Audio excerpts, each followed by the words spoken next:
नमस्कार, मैं सरला रावत सा और आप देख रहे हैं पब्लिक एक्सप्रेस न्यूज। स्वागत है आप सभी का। उत्तराखंड सरकार ने 27 जनवरी को समान नागरिक संहिता यानी कि यूनिफॉर्मल सिविल कोड यानी यूसीसी को लागू कर दिया। मुख्यमंत्री पुष्कर सिंह धामी ने देहरादून में मुख्यमंत्री कैंप ऑफिस में यूसीसी के लिए नियम पुस्तिका और नए नियमों के तहत आवेदन के लिए पोर्टल का उद्घाटन भी किया। इस दौरान सीएम ने बताया कि आदिवासियों की परंपरा और संस्कृति की रक्षा के लिए उन्हें यूसीसी से छूट दी जाएगी। ये भी कहा कि यूसीसी किसी भी धर्म के खिलाफ नहीं है। इसे ये सुनिश्चित करने के लिए बनाया गया है कि सभी धर्म, जाति और लिंग के लोगों को साथ समान व्यवहार किया जाए। समान नागरिकता संहिता लागू करने के साथ ही उत्तराखंड स्वतंत्रता के बाद ऐसा करने वाला पहला राज्य बन गया।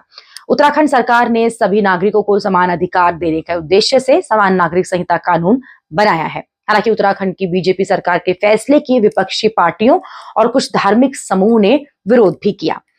वहीं उपराष्ट्रपति जगदीप धनखड़ और राज्यसभा के सभापति ने उत्तराखंड सरकार को इसके लिए बधाई दी। उपराष्ट्रपति जगदीप धनखड़ ने कहा कि भारतीय संविधान के अनुच्छेद 44 के अनुसार राज्य पूरे भारत में नागरिकों के लिए एक समान नागरिक संहिता सुनिश्चित करने का प्रयास करेगा। आज हम सभी बहुत खुश हैं। संविधान के 75 साल पूरे होने के ठीक बाद देवभूमि उत्तराखंड ने समान नागरिक संहिता को अपना लिया है। एक राज्य ऐसा है ने किया है। मैं सरकार की दूरदर्शिता को बधाई देता हूं। अपने राज्य में समान नागरिक संहिता लागू करके उन्होंने संविधान निर्माताओं के दृष्टिकोण को साकार किया। मुझे यकीन है कि यह समय की बात है और एक दिन पूरे देश में समान नागरिक संहिता कानून लागू होगा। यूसीसी के नियम के अनुसार यूसीसी लागू होने के बाद उत्तराखंड में क्या सब बदलाव होंगे वो भी आपको बता दें। सभी शादियों के लिए अब रजिस्ट्रेशन जरूरी हो जाएगा। इसका कट ऑफ 26 मार्च 2010 रखा गया है, यानी इस तारीख से अब तक की सभी शादियों को रजिस्ट्रेशन कराना अनिवार्य है। शादी की तरह लिव इन में रहने वालों को भी रजिस्ट्रेशन कराना अनिवार्य होगा। साथ ही माता पिता की अनुमति भी लेनी होगी। अगर लिव इन से महिला गर्भवती हो जाती है तो रजिस्ट्रार को अनिवार्य तौर पर सूचना देनी होगी इससे जुड़ी हुई।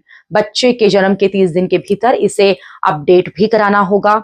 इसी संहिता के आगे शादी की तरह तलाक का भी रजिस्ट्रेशन हो जाएगा।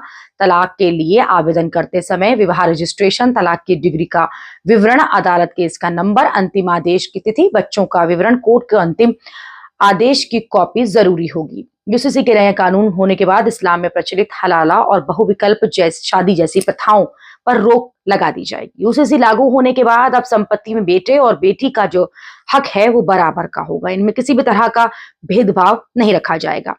अभी तक सभी धर्म अपने रीति रिवाजों के अनुसार सही उम्र मानकर लड़के लड़कियों की शादी करते थे, लेकिन यूसीसी लागू होने के बाद अब सभी धर्मों के लिए शादी के लिए लड़कों की न्यूनतम उम्र 21 और लड़कियों की न्यूनतम 18 कर दी, जो कि देश में पहले से ही जारी है।